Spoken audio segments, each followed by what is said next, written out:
নমস্কার। শ্রেষ্ঠ নয় সমগ্রের খোঁজে, কবিতা আশ্রম। কবিতা আশ্রমের এইটি 2025-এর মে জুন সংখ্যা। এতে সঞ্চয়িতা কুণ্ডুর একটি সাক্ষাৎকার আছে, বেশ কিছু কবিতা আছে, গুচ্ছ কবিতা আছে, জয়দীপ রায়ের একটি ছোট গল্প আছে, অমিত কুমার বিশ্বাসের ধারাবাহিক উপন্যাসের অংশবিশেষ এবং বিশেষ গদ্য আলফ্রেড খোকন। তো আমাদের এই ভিডিও পর্বের নিয়ম অনুযায়ী আমরা সমস্ত পত্রিকা থেকে যা আমরা হাতে পাই তার থেকে আমরা কিছু কবিতা পড়ে থাকি। তো সেই নিয়ম অনুযায়ী আমরা এই পত্রিকা থেকেও কয়েকটি কবিতা পড়ব আমার ক্ষমতা অনুযায়ী,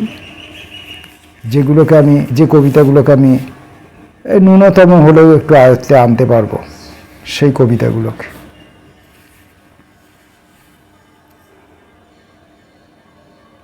পারমিতা মুন্সির কবিতা ইন্দ্রজাল।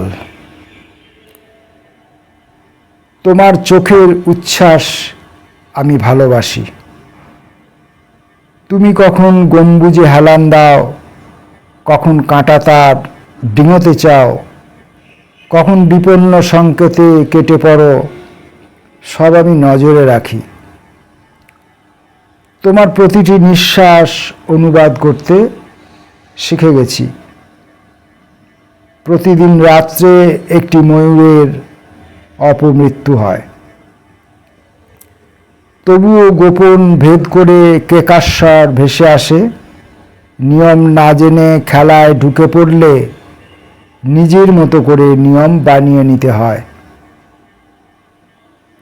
এ পৃথিবীর সব জলাশয় শুকিয়ে গেলেও এক চিলতে মেঘ আড়ালে থেকে যায় যেন, তোমাকে আর একবার দেখার অপেক্ষায়।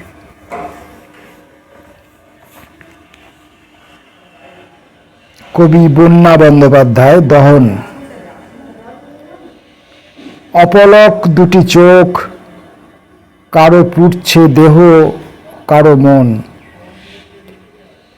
13 হাত শাড়িতে অগোছালো নারী, ভাঙা শাখা, মোছা সিঁদুর আর কপালের ঘামে শতাব্দীর প্রাচীন ইতিহাসের আজও পুনরাবৃত্তি ঘটে। যার গুরুত্ব নেই, আছে শুধু দাগ, শুভ্রতায় ঢেকে রাখা আগুন মন। ঠিক তখনই ঋতুমতী চাঁদ স্নান সেরে উদযাপন করে যাবতীয় কলঙ্কভার।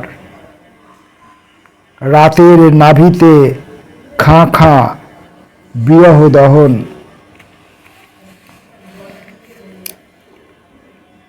সন্দীপন চক্রবর্তী, গরম ভাতের ফুল।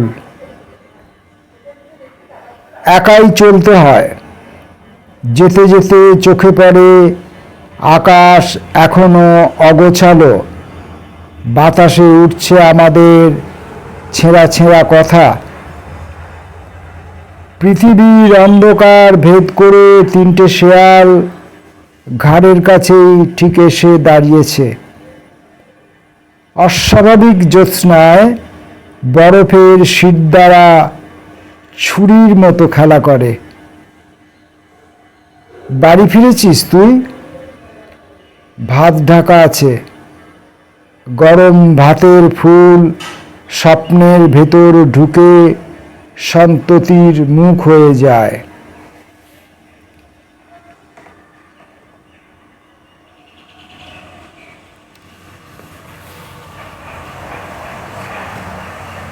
নারায়ণচন্দ্র দাস, কর্মযোগ্য। মানুষ অর্জন বিন্দুটি বসায় পাহাড়ের চূড়ায়, খুব খাটে, চড়াই উতরাই অক্লান্ত অধ্যাবসায়। পৌঁছে শ্বাস প্রশ্বাস স্বাভাবিক হলে তাকে অবহেলা করে চারপাশে মানুষ বর্জ্য ছড়ায়, মনুষ্য বর্জ্য, চারপাশে মনুষ্য বর্জ্য ছড়ায়।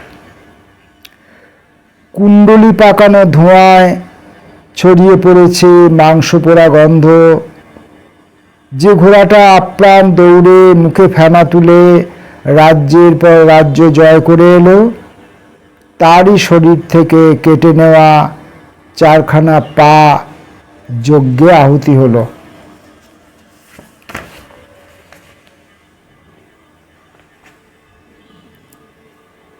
অনুপম মুখোপাধ্যায়, গ্রিন রুমে কুড়িয়ে পেয়েছি। ফলের আশা কেন করব, নিজে ফল হয়ে উঠব। যেমন মানুষের মৃত্যু চেতনাকে ছাপিয়ে যায় মানুষের শোক, যেমন আষাঢ়ের বৃষ্টি পেরিয়ে দূর থেকে শোনা যায় দেবালয়ের ঘণ্টা। রঙিন কাউচে সাদা ও শক্ত হয়ে শুয়ে আছে ভ্লাদিমির মায়াকোভস্কির আত্মঘাতী লাশ। তবু সকালে গাছের সাদা গুঁড়িতে রক্তাভ পিঁপড়েদের তাপ ও গভীরতা। জনহীনতার মধ্যে নিঃশর্ত বরফের মতো দাঁড়িয়ে আছে যে ষাঁড়, তারও তো অবসান আছে। সুগন্ধি শুকিয়ে যাওয়া শিশি কোনো শাস্তির মধ্যে পড়ে না। আয়নায় ভেঙে যাওয়া কোনো শাস্তি নয়, আমাদের অমূলক অপরাধের ধারণা। প্রকৃত শাস্তি তাতে পরিণতি আনবে। এক হাতে তোমার জীবন ভিত্তিক উপন্যাস, অন্য হাতে দিকরেখাহীন সমুদ্রের হাহাকার। সময় ঠিকই পরিণতি আনবে। কমলা বাগানের কিনারে এক টুকরো ধবধবে স্বপ্নের মতো পাম, ওই যে রূপকথা, ওই যে যাত্রাপালা থেকে উঠে আসা বিষণ্ণ নায়ক, তার ওই হাসি, যে হাসি ঈশ্বরের ঠোঁটের কোণ থেকে দ্রুত মুছে যায়। গৌতম রায়ের কবিতা, প্রতিটি সকাল তপস্যা করি। ফুলের ডালি দেখি, দর্পণের ওপার থেকে উঠে আসো তুমি, আশ্চর্য পৃথিবী আমার। ফুলেল হওয়া অত জলভাত নয়, প্রতিটি সকাল তপস্যা করি। সূর্যমণ্ডল লুকিং গ্লাস। লুকিং গ্লাসের ভিতর হঠাৎ দেখি শেষবেলার সূর্য। আহা, কি রূপ, কি রূপ! তবু বেশিক্ষণ সাহস হয় না তার চোখে চোখ রাখার। ছোট ছোট গ্রাম, গাছপালা, ধান ক্ষেত পিছনে ফেলে ছুটে যাচ্ছে আমাদের দ্বিচক্রযান।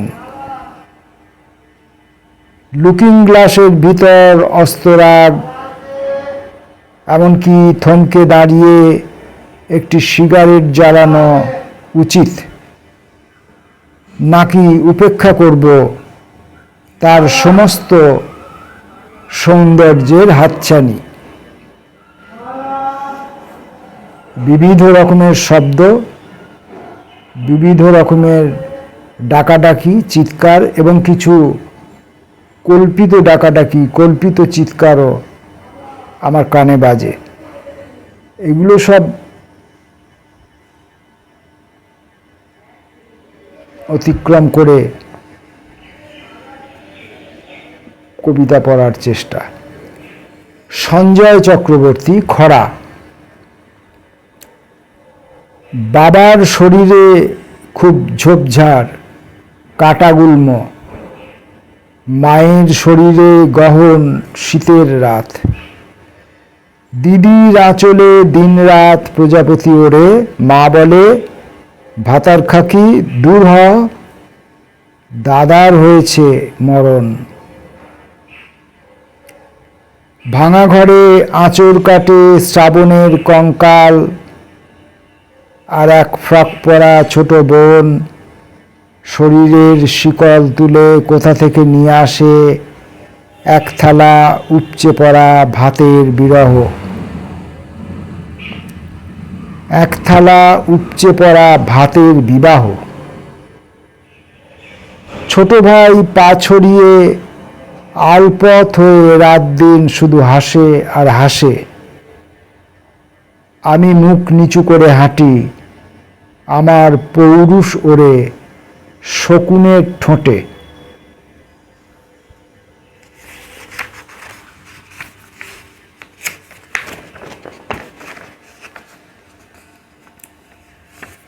আমরা কবিতা আশ্রমের মে জুন সংখ্যা থেকে কবিতা পড়ছি।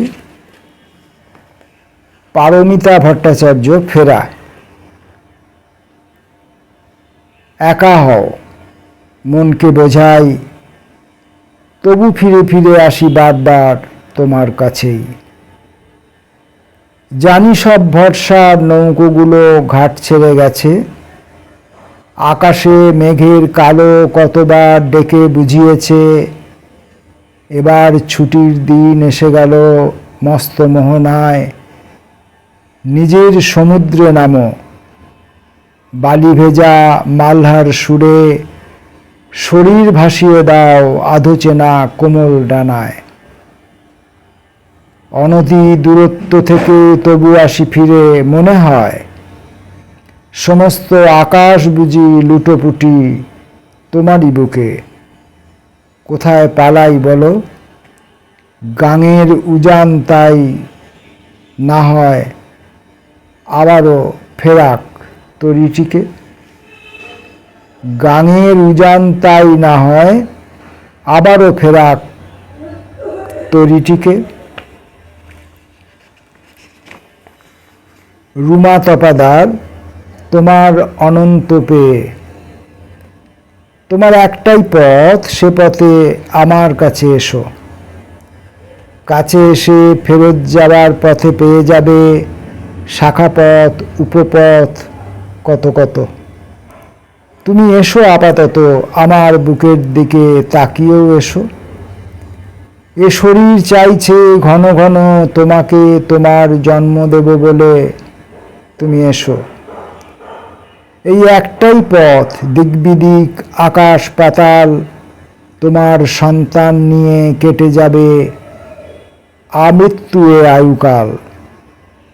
পরে পরে খবরেরা উঠবে নাম নিয়ে আকাশে আকাশে, দেখবে তোমার অনন্ত পেয়ে আমাদের সন্তান ব্রহ্মাণ্ড হাসে। কনক মণ্ডল, কাঁসাই নদীর বালি। যেভাবে তোমার হাত ধরতে চেয়েছিলাম, বলা হলো না পক্ষীকর্ণটিকে আবার সম্ভাব্য দেখা হবে।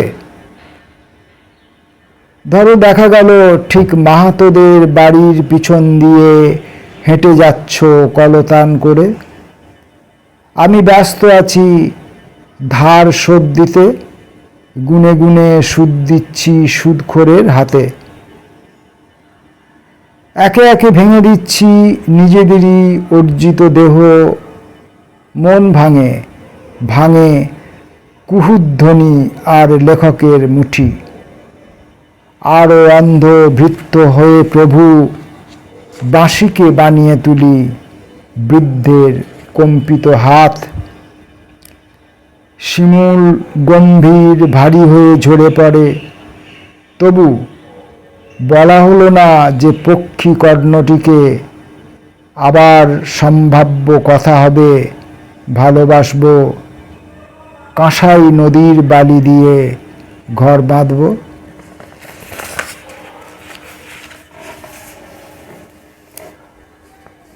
সমর সুর, পানপাত্র ও বিষপাত্র।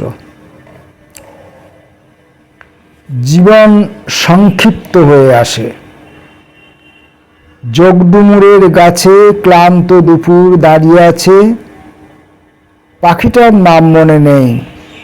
পাকা ডুমুরের ফল খেলেও ভীষণ সতর্ক সে, বিড়ালের নাকে নোলক দুলতে দেখেছে। ছাড়ো এসব কথা, তুমি কি মহুয়া ফুল দেখেছ? আমাদের শহরে কোনো মহুয়া গাছ নেই, ভালুক নেই, ত্রিকোণমিতির মতো কোনো পাহাড়। প্রতিটি ঘরেই উবু হয়ে শুয়ে আছে পাথরের মূর্তি। বিবাহ তো এক পর্যায়ে অহল্যা জীবন। যুদ্ধ ও প্রেম কি সাবলীল ভঙ্গিতে রণক্ষেত্রে উজাড় করে লড়ে। মিউজিয়ামে দেখেছি পানপাত্র ও বিষপাত্রের মধ্যে কোনো তফাৎ নেই। জনৈক এক লেখক বলেছিলেন, যৌবন একটা আইসক্রিম, ধরে রাখলেও কাঠি বেরিয়ে পড়বে। যত তাড়াতাড়ি সম্ভব হেঁটে চলে বেড়ান, মহুয়া ফুল দেখে আসুন। জীবন মানেই অলস তাসের দিন নয়।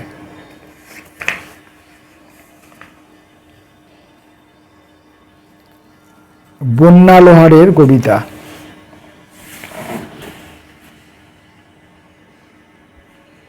সৎকার। শীতকাল, পাতা ঝরে পড়ে সামান্য হাওয়ায়, পড়শি বচসা করে, বাপান্ত করে কথায় কথায়। কেন ছায়া করে দাঁড়িয়ে আছে আমাদের গাছ? কেন পাতা উড়ে চলে যায় তাদের ঘরের দিকে? চুপ করে থাকি, বোঝাতে পারি না। শীতকাল, পাতা তো উঠবেই। জঞ্জালে ছোট হয় উঠোন, সামান্য দেশলাই, আরও সামান্য হুশ করে শব্দ। দাউ দাউ জ্বলে ওঠে হলুদ মায়ার স্তূপ। শুকনো পাতায় আগুন লেগে যায় সহজে, ঠিক যেন স্মৃতির চিতা আমার প্রাণের অন্দরে।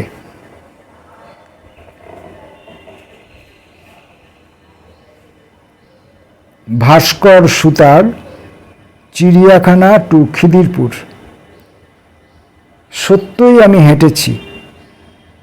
অনেক পথ হাঁটলে যে রাস্তা শেষ হয় না, এমন একটা রাস্তা বরাবর আমার আত্মা এবং আমি এই দুইজনে হেঁটেছি। আমার শোক হচ্ছিল, অন্ধকার ফ্লাইওভারের নিচে যাদের ঘর ছিল তাদের জন্য মানুষের বাচ্চা কবিতা লিখেছে। কবি জেগে রইলেন, আত্মা এবং কবি, তাদের অভাববোধ নেই, ব্যথা নেই।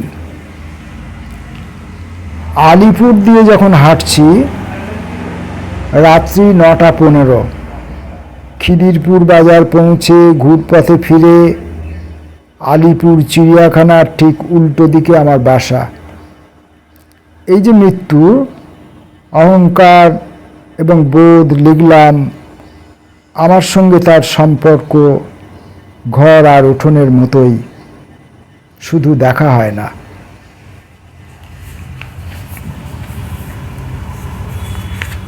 স্বপ্নদীপ রায়। কিছুই তো নেই যা দিয়ে লিখব তুমি শোক। বড় দুর্বল আমাগো শব্দঘর, ভেঙে পড়ে বাতাসের এক কোপে। ওদের মা বলা শেখাই, থরথর কাঁপে, থরথর কাঁপে। তুমিই বরং চিনে নিও মা ওদের, ওরা যে বড়ই নরম নরম সন্তাপে।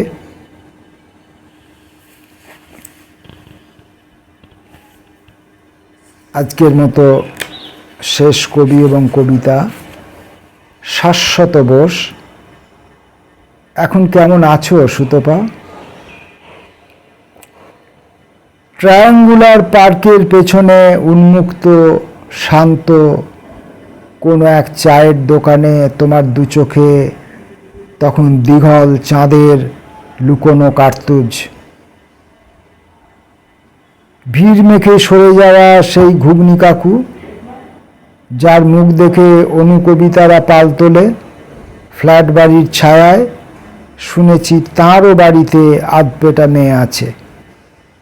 জন্মান্তরে হয়তো সেও একদিন সুতপা হবে। গোলগাল, কৃষ্ণাঙ্গী, সুলেখিকা। ইদানিং সমুদ্র মন্থনে নীল তিমির রহস্য জানি। তোমার সঙ্গে শেষ দেখার পর এখন ওই পার্কটা একলা পড়ে থাকে। ফুরিয়ে আসা সেদ্ধ মটরের সুগন্ধটাকে বুকে করে আস্তে আস্তে ফকির হয়ে যাওয়া বিপ্লবের মতো। ঘুগনি কাকু ঘুগনি বেচে, মশলা মেশায়। ঘাম আর থুতুর মাঝে জীবন আর হিংসা পাশাপাশি শুয়ে থাকে কবরে। তপ্ত বৈশাখে হয়তো একদিন শুতে পাব কবিতা লিখে। তপ্ত বৈশাখে হয়তো একদিন শুনতে পাব কবিতা লিখে তুমি পুরস্কার পেয়েছ।